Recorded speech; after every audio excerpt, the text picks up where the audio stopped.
to Behind the Bassline. Brought to you by Bass Wizard Media. And it starts right now. So, very funny story. I was a big fan of Eradicate. He just came out with Runfla. And I mean, that song is just a classic at this point. And I was messaging him, before he posted that, just like, hey, like, I love your music. You're sick. I posted a song. So he realized that I could make a song. And that's how I met Eradicate. And then we made Scars, which is the first song on Wubbaholics. We made Scars, and neither of us were really like looking to post it right away. But Wubbaholics messaged both of us at the same time saying, hey, if you have anything, like, let me know. And I think at the time had probably 900 or 1,000 followers. And then they posted Scars, which was also the first song to get, I don't know. It was an interesting week, but it all happened within a week. They hit me up for about management and to be on the roster. And I'm pretty happy that happened. Yes. So I've only had a few shows in my life. So like, because I had never been a DJ, so I had never performed in front of a crowd. I've only had a handful of shows. My first local show in Denver was at the Black Box in the Lounge, and it was with Ecto, Trip Drop, who's kind of popping off right now, Kinetica, who's my best friend, and then myself. And it was a great time. There was honestly more people showed up than I was kind of expecting.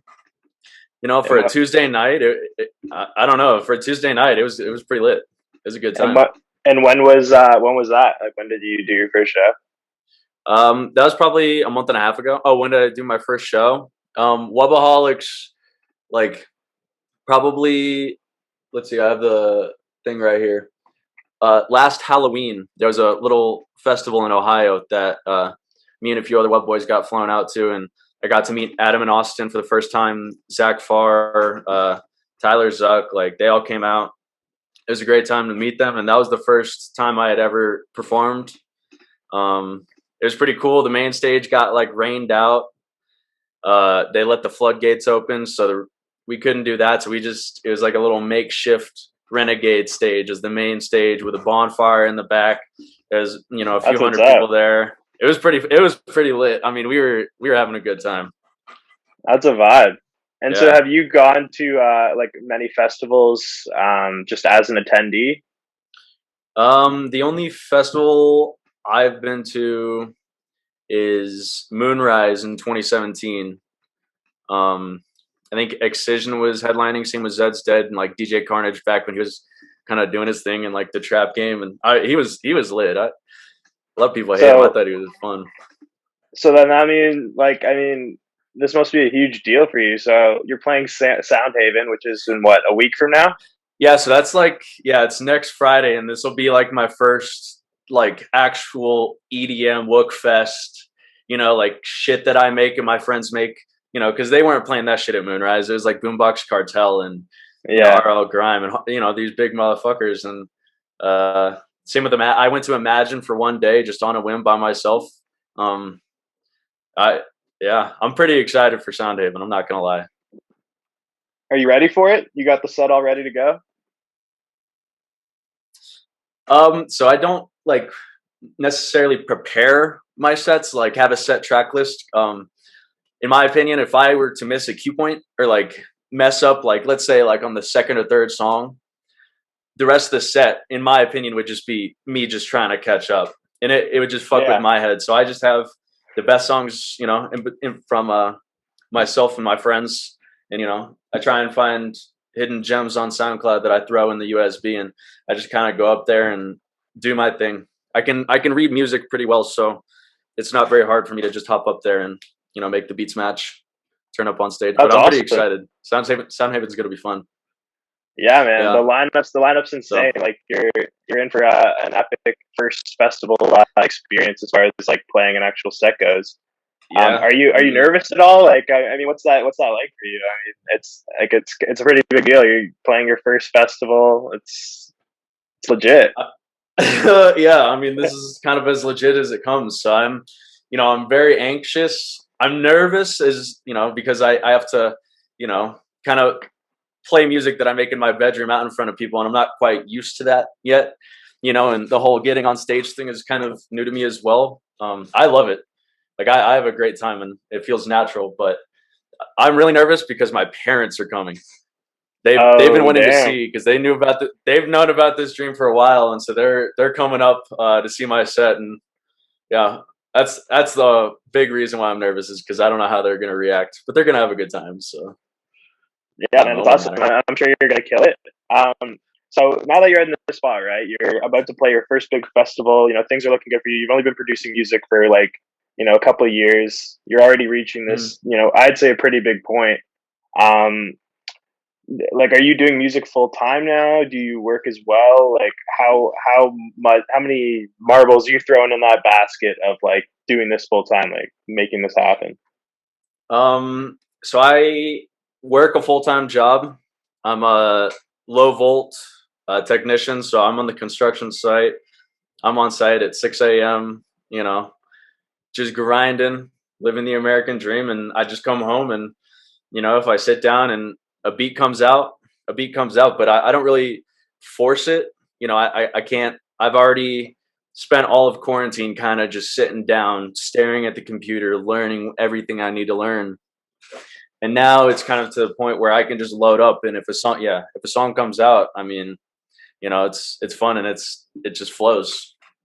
But 100%. And I know, like, you have a bunch of big collaborations, and I feel like we're in the day and age of the collaboration, and with social media, everybody's trying to get their favorite artists together for collabs. And so on that note, like, who would be your dream collaboration if you could pick any artist to work with? Who would that be? It'd be Vector. I mean, that motherfucker's cracked. Yeah, I'm actually gonna. He's sick. I'm looking forward to his set the most. Have you seen him before? No, I just got into him because of Elements. Oh, so how long have you known about him? Just a little bit. Just a little bit. Like, yeah, like I've known like tracks here and there, but I didn't do a deep dive until recently. And then recently, I just spent a bunch of time like going through all the artists on Earth stage, because it's kind of like the deep dive, like experimental stage. So I was just kind of checking out all the artists. I found his. I think it's called the Die Happy EP, and it's just it's so good. So and he's got that new Easy Bake collab that's going to be dropping on Easy Bake's album, which I'm super stoked for. Oh yeah. He's my biggest inspiration. So I mean, without a doubt, Vector. I'm most excited for his set at Soundhaven. Well, hopefully, you guys, make a collaboration one day. I'd love to hear it.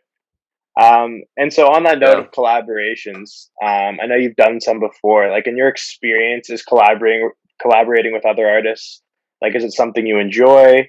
Are you more of a person who's, likes to stay in your own lane and kind of just make your own songs? And what's the collaboration process like for you? Like, how much do you make versus them? Like, how do you guys do it? Like, send each other stuff back and forth? What does it look like?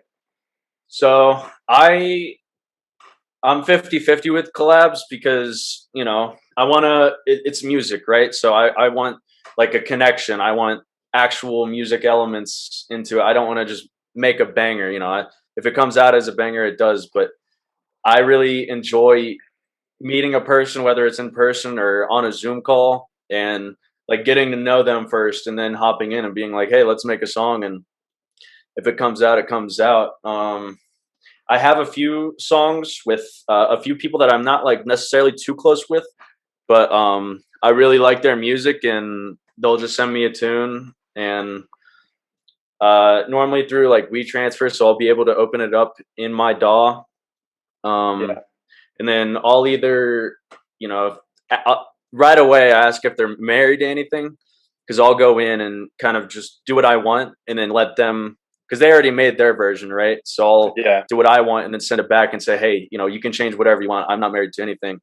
But most of my collabs are done in person. So like Stash, who's in Atlanta, we hop on Zoom all the time. He's one of my good friends. Connecticut, lives 45 minutes up the road.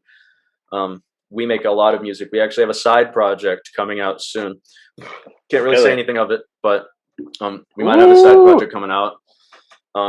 Pretty excited. He's definitely probably the best producer I know at under 10K in my opinion. And then Wait, Sky sorry, Sweet. what's his name again? The artist you were just talking about? You were telling me about him before, right? That's your Connecticut. I gotta check him out. Yeah, Connecticut is sick. You're literally gonna love him. We have a few songs together, and I mean, I love him. I love playing him out. I love listening to him. Sky Sweet is another one. We have 6 or 7 collabs. Sky Sweet's just cracked. Yeah, Sky Sweet's crazy, man. I love your collab and just everything you guys both do on your own as well. Yeah, thank you. Yeah, we've been sitting on a few tunes for a few months that not a lot of people have heard other than showing up at live shows, and he's killing it right now. So I'm sure a lot of people are listening to him across the country. He's popping off. Oh yeah, he is. He's getting bookings. I've been seeing shows popping up with him like up there in the lineup. So on that note of like your collab, so I want to ask you about 3 of your tracks. And can you just tell me, if any, which one was the most interesting to make, samples wise, just the production process, inspiration, whatever comes to mind. So the 3 tracks are Frozen, Check, and Threshold. I'd probably say Frozen is my favorite out of those 3, but I don't know, that one was kind of I loaded it in, I put in, I made the intro in a few minutes. It sounded pretty good. I'm not like too pristine when it comes to making wubs, like the actual wub itself. And so looking around making sounds, and all of a sudden I found kind of the main one that's after the vocals. And it kind of sounded like shit, and it still kind of sounds like shit, but I was just like, you know what? Like on a loud system, when that bass hits, I mean, it'll hit. So that one was really fun to make because it was kind of like, is it good? Like that's what my thought process for that one was. Is like, I'm just gonna put this out there and see how it does, and then I think I finished that one probably in 3 or 4 hours. Just super simple, easy melody that I was able to keep throughout, which is pretty difficult. Sorry, which track were you talking about? Because my audio just cut out, so I just went off onto my computer audio. Frozen. Oh yeah, that's like I like when I found it, I probably listened to it about 6 times in a row, and like just that first build up and drop, I restarted the track. Like I got halfway through and then I just restarted it. Yeah, I was just saying my buddy, he's like, we have like the same music taste, so we're always sending each other tracks. And as soon as I found that, I sent it to him, and like by the next day, he's like, bro, I've listened to that track like 20 times. Because like Google Maps, when you like pull it up, it will like play like the last song. It's like attached to Apple Music. Yeah. So the last song was Frozen for him, so it would just keep playing, and he was like, whatever, I don't mind. Like this song's just too good. I love hearing that, honestly. Thank you. Just like the I always talk to my friends about it, about how like it's just kind of a what the fuck track. It is, and also just like people like, at least for me, like I'm super into music, so like all the little subtleties and like just like the little fills and stuff, like that's what really like fires me up in a track, when I'll just hear like just like the really small stuff. Like that's why I like Fly a lot, because he does like all these like really deep, subtle sounds that he just throws in there, and that's what I appreciate the most. And I would assume like being an artist, hearing feedback from a track, like when you talk about those little things, they appreciate that, because you probably throw those things in for those types of people. Yep, 100%. Just to keep it flowing. It can't. Yeah, exactly. Someone I'd really like to see you collaborate with is Fly and something as well. I feel like you guys could make an absolute banger together. Fly and something. Yeah, I'm kind of getting into. I have a bunch of unreleased music that I've been kind of saving over the past like 6 months. Typically, what I'll do for the songs that I've released this year, honestly, including Frozen and even Threshold, which was posted on the EP, was a last minute ad.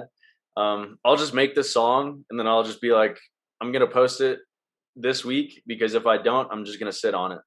Yeah. And it won't be good to my ears, but because I forget it's people didn't make it.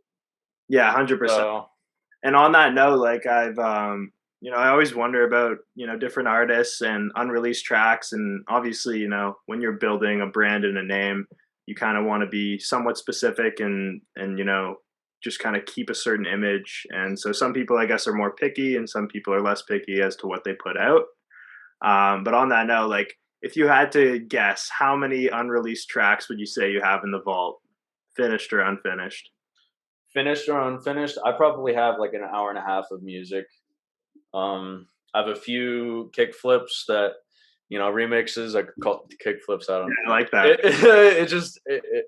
I was a kicker in high school, so I everybody just called me Kick. So it was just funny that it all happened like that. But yeah, I've got a few kick flips. I've got a bunch of collabs. I've got a collab with Izzy, a bunch with Stash.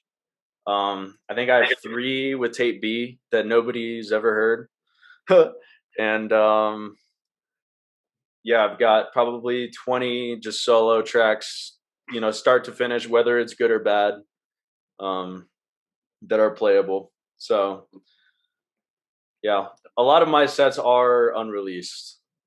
And do you like, for example, for your Soundhaven set, I know you're saying you're going to play out some of your homies' music too, which I respect, honestly. Like it's a cool thing when you're put in a position of like where you have an audience and you're put on a stage, to shine a light on all the homies who are on the come up as well. Yeah, that's kind of what this whole talk show is really about. Like I've kind of built this platform, and I haven't been doing too much with it, so I figured, I love music, and just being able to talk to artists and stuff would be awesome, and just kind of hear their behind the scenes and what really, why they're passionate about this. 100%. And everybody's different. So like, not a lot of producers will just make a song and be like, okay, let's get it out. Like, let's just shoot it out. Like I am very few, because a bunch of my friends are like, don't fucking do that. Like, that's just a terrible idea. Like, listen to it and like master it. But I'm like, I don't know what to do. So, I'm not too picky. I'm picky when it comes to collabs a little bit, because I want to make sure that it incorporates what I can do with sound and musically, as well as the other person. So I don't have a lot of collabs out, because I want to make sure that it's one whole song instead of like me and somebody else. You know what I'm saying? So when you're producing music, what would you say is like the hardest part about it? Loading it up, like actually sitting down and getting past the drums, getting past the initial idea. Because honestly, when I step in, I have a general idea. I'll record the voice melody in my phone on video, and then I'll try and recreate it. But most of the time, the track just kind of makes itself. Like in Frozen, like that kind of, when it cuts off and it's just like that whoop whoop whoop whoop, like that was just made it on a whim, and I was like, you know what, let's ride with it. So a lot of it is just like me kind of not shooting for perfection, instead of like what's gonna sound good to fresh ears. And there's something so hard about like when you make a track like Frozen and you just have like sort of a slower tempo. What BPM is that track? It's 70. It's one of my few songs of 70. So like I feel like when you have a track like that is 70 BPM, it hits so much harder, because like the wubs are kind of slow, and it just has that like second to let it settle in. Yep. And I love that. Like that shit just gets me. Yeah.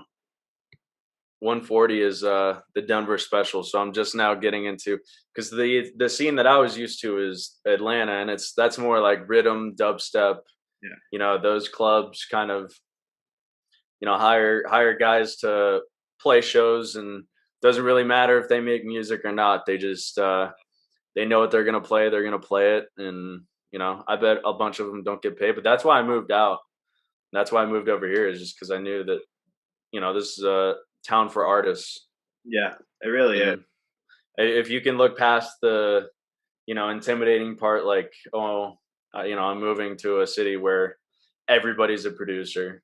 Everybody makes music. Everybody likes EDM. It's once you get past that point, it kind of turns into it turns into friendships. It's like back left, who I had never talked to. I met him at a show. He's a great guy. He's really intimidating because he's sick, but he's just a great guy. So, now him and I are friends, and hopefully we'll get a song in the future. Like that right there is one of my favorite parts of this community is like initially, I mean, I guess it can seem intimidating when, all these people are big or they're playing shows and this and that. But like I've only gotten into, being a videographer for artists and all this stuff about right before like last in 2019 summer. And like everyone's so awesome in the community. Yeah. If you actually take the time to reach out to people and make connections, like I feel like it's people are very receptive to that. Oh, 100%. Yeah, I mean, as long as you just put yourself out there and have confidence, and and honestly, if you can take a no, like if you could just deal with somebody just not really fucking with you, I think you're gonna be successful. So so I moved here in the middle of the pandemic. I haven't had the most social life. So it's really cool that I can just show up, to your mom's house with a black box, and either somebody will talk to me or I'll just start a conversation with somebody, and a friendship gets started like that. What when you play a set live for people, what kind of reactions do you look for? Like what kind of stuff fires you up from the crowd? Because I know, like, I mean, me personally, when I'm in a crowd and I see an artist, like when an artist has good energy, the crowd feeds off that, and vice versa. So what kind of stuff gasses you up when you're playing a set? It's really cool to kind of look up, and if there's lights, it's even cooler. But like the black box has no lights, and that was probably my best show and the most fun show. And it was really cool to like look up while I'm going ham, because I'm enjoying it. I mean, I'm sweating. I got a towel. Like I'm moving the whole time. Like music's flowing through my body. So it's really cool to like look up and like, in the middle of me going hard, I look up and see a group of friends going hard, like just a little glimpse, because I don't, I'm not staring at them. I don't want to be weird, but it's just cool to like, see somebody like mid headbang. You're like, man, I'm fucking you up right now. That's sick. That's sick. Or like, seeing people post up near the sub and they're just vibing out. I don't know. And it's probably the best feeling too. Like, as you're saying, you live with roommates, you probably can't always play your music so loud, and then when you get to go into a place and like hear your own music on like a big sound system, and it just hits the way you kind of always wanted it to hit. Yeah, I have a unreleased song that I played out in. I opened up with it. I had a show in Phoenix. I opened up with it, and it like there were custom speakers. I mean, they were loud as hell. I didn't have earplugs, and then while it was playing, I was like, man, this is fucking me up. Like, I can't even imagine what it's doing to everybody else. And it's kind of crazy that I produce music now, and like. I'm just chasing this dream, and I'm balls deep right now, and there's no turning back. But I'm here for it. Yeah, man. Like you just gotta roll with the punches, take it as it comes, and just keep at it. And I mean, like good things are already happening, and I anticipate they'll continue to happen. On that note, where do you like what's your dream festival to play, and or stage if you've thought that far ahead? Probably either like Lollapalooza Perry stage, but that's shooting for the moon. More realistically, I would say like the Moonrise Tent. Granted, that is the only festival that I've really gone, with a group of friends and had a good time. But I don't know, just the energy of showing up in a packed tent full of sweaty people, just absolutely going crazy to, somebody who makes beats in their bedroom. I mean, probably Moonrise, the tent. It's so crazy nowadays. Like you can literally make music anywhere, any place. Like some people. I was listening to Ray Volp talk about it, and he just like makes beats on his computer, like on his balcony, and he doesn't even use studio monitors. He'll like literally play his track off of his computer speakers, and like he has good mix downs. Everything's good, and I'm like. It's just crazy. Like when you make your music, do you typically have headphones on? Do you use your monitors? So typically I'll use my monitors. I don't listen to music very loud. Um, so I'll use my monitors, but then when I kind of want to like dive deep, I'll grab myself a joint and I'll put the headphones on and just kind of zone out if I'm feeling it. But it's hard for me to start a track just from, the sound of a kick and a snare going for 30 minutes while I organize it. Yeah. It's pretty hard, but it's a lot easier when I can hear dogs barking on the highway right over there. I don't know. It's a lot easier with the speakers, and I got a nice setup. I'm pretty happy with what I got. So, How do you typically find your samples? Because you got some good samples in some of your tracks. um, there was a Reddit post like when I first started making music that got taken down a week after I downloaded like a bunch of vocal samples and a bunch of sound effects and like snares and hats and stuff. And I don't use Splice, so I just use those, and then I'll like make my own samples. So like Serum, I'm just kind of diving into Operator. Pretty excited because that's what a bunch of my friends use. Um, but like my drums are all from a Reddit pack that some dude posted and took down, and not a lot of people have them. Just me and a few of my friends, and I'll hear them occasionally. There was a song posted recently. I couldn't tell you who. I forgot, but the opening sound I have, and it's in one of my songs. And I just heard it and I was like, oh, this guy, he's got it. He's got it. Like, what are the odds? That weird. Some sounds like you just hear over so many different songs. Like there's this one sample that I keep hearing, and it's like where am I? Where am I?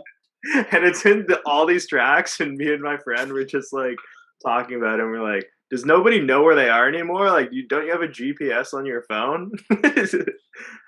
They use it a bunch because it works. Yeah, no, it's great.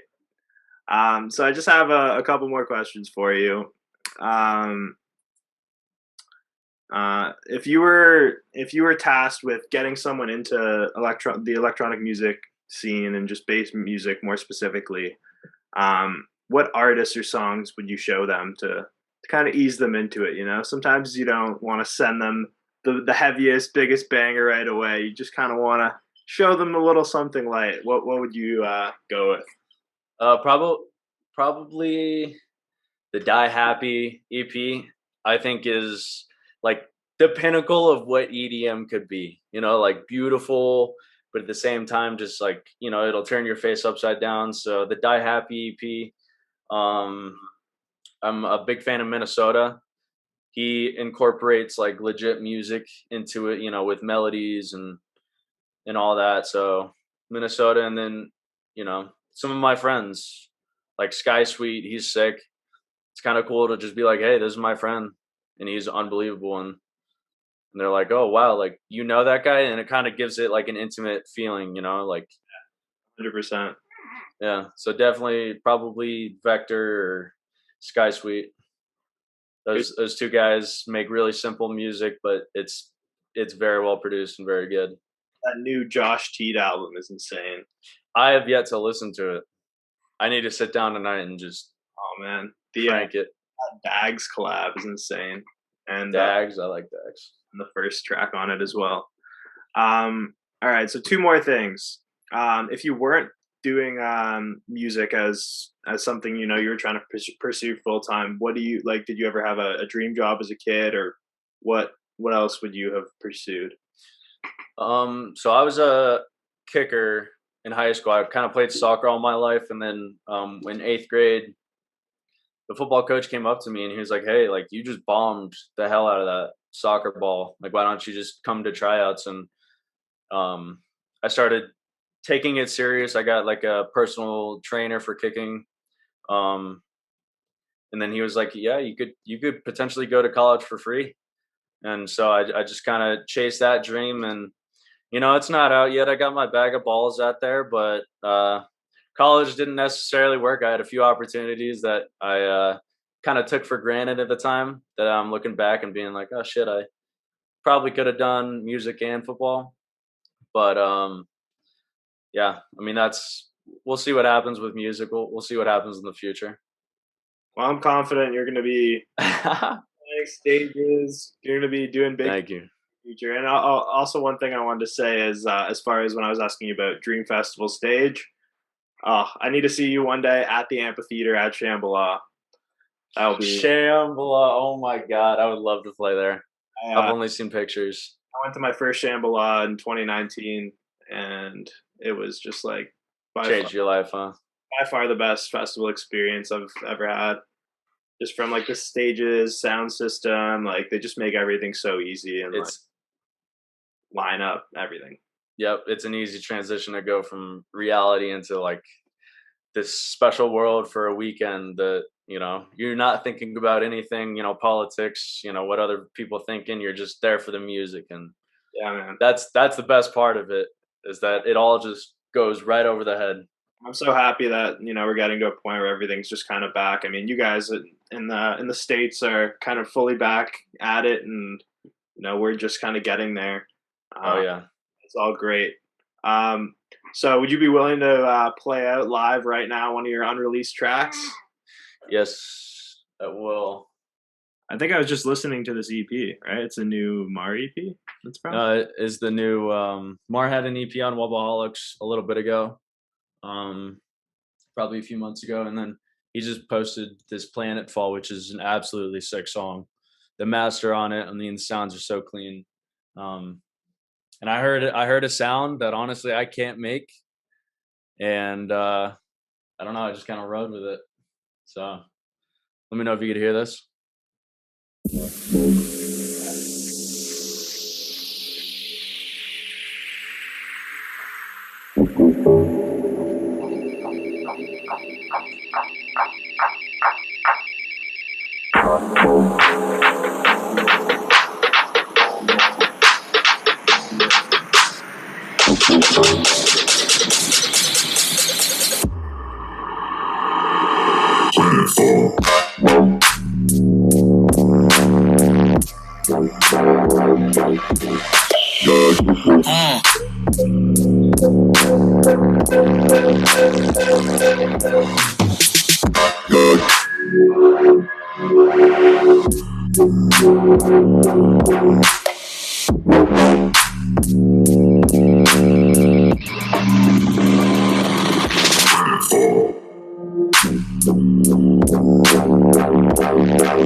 And I'll give you one from the second drop.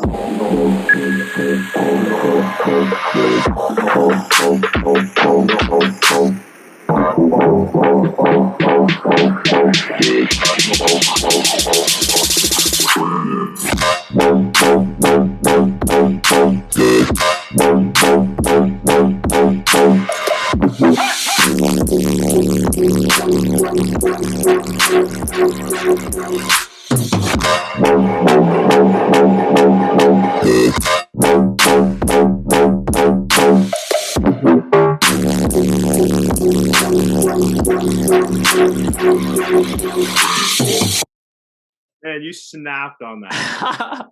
Thank you, man. Everything. First drop, and then there was like some subtle part in the middle there, and then that second drop just takes the cake. Yes, sir. Thank you so much. Yeah, Mars sick. Yeah, a few of those sounds are straight from his song, so I couldn't tell you how he made them. Couldn't tell you how I could make them, but they're fucked. I hope you're playing that out at Soundhaven. Yeah, I'm thinking about opening up with this, honestly. Yeah, man, they aren't ready. We'll kind of see what I decide to do. If I start is 140, so I don't know if I want to start with 140 or 130. But I think that like the way that you build your sets. I mean, I haven't really talked to many artists about, you know, how they do their sets and, you know, if they have it pre-planned or not. But I like that you just kind of go with the flow and whatever happens, happens. Yeah, like it kind of gives me reassurance that like if I fuck up, it's okay because I can just play another song instead of like me fucking up and having to think about backtracking. I probably should plan it out, but I don't know how well I would do under that pressure. So yeah, man, I just wanted to really thank you for being the first artist to do this. I had a blast. Learned a lot about you as an artist. Hope you had a good time. Oh yes, sir. Thank you for having me. I'm excited to see what you do with the series.